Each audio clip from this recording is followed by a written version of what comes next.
Greetings. This is Fred Barstein, founder and CEO of TPSU and 401k TV. Just completed a program at Rice University in Houston. I'm here with Robert Massa. Welcome, Robert. Thank you, Fred. It's good to be here.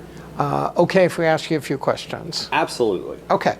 Before we do, tell us a little bit about yourself and your firm. I'm the Managing Director of Prime Capital Investment Advisors here in Houston. We are specialists in ERISA plans. We also do wealth management, but we're specialists in ERISA plans and non-ERISA plans, both defined contribution and defined benefit plans, and even ESOPs. So spent a lot of time in all of those. So today you talked about the 11 biggest mistakes that plan sponsors make or don't do right. What's your favorite?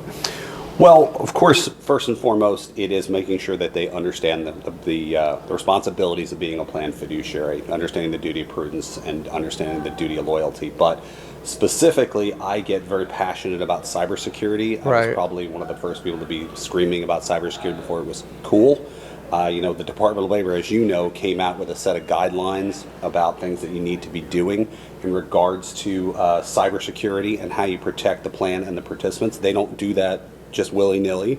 They've only done it a few times, such as with target dates. Right. And so this is obviously an important focus for them, and it should be a focus for all employers to make sure that they understand what's going on with their vendors and their own corporations and their participants to make sure the plan's protected and the assets are protected. So what's the biggest mistake or the thing that plan sponsors don't do right, in your opinion, around cybersecurity? I think, first of all, it's not understanding exactly what they need to be doing. In other words, do they have the right cyber policies and making sure they extend it to their plan itself? So many corporations have cyber and cyber policy, but they don't think about how that affects their plan. And then making sure that their vendors, whatever it is, that they are also cyber compliant, getting SOC audits and reading those SOC audits, and making sure that they have the right insurance protection as well to protect the plan and participants, and of course educating the participants on their responsibilities to protect their assets. Right, because it's not a question of whether you're going to get hacked, it's when and how bad it is, and that's where you're record keeper. Absolutely. You know what, I said this before and I'll say it again, I don't get upset when people get hacked, as long as they're trying and doing everything they can do to protect them. We're all going to get hacked at some point. It's how you respond, I think, that matters these days. And you don't want to be on the sidelines. You want to know what your vendors are up to, you want to make sure they're protected, and you want to make sure what is their policy if an account is attacked or stolen and money is missing. Exactly how are the participants protected? Final question. This was your first TPSU event. In your opinion, why should a plan sponsor come to an event like this?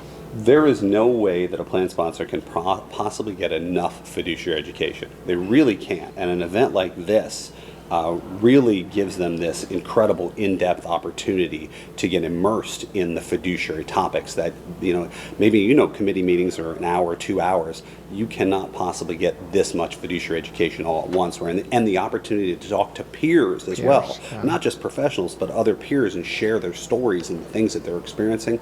It's just incredibly invaluable for a plan sponsor of any kind. Great. Well, thanks for your time today. Thanks for being an adjunct lecturer.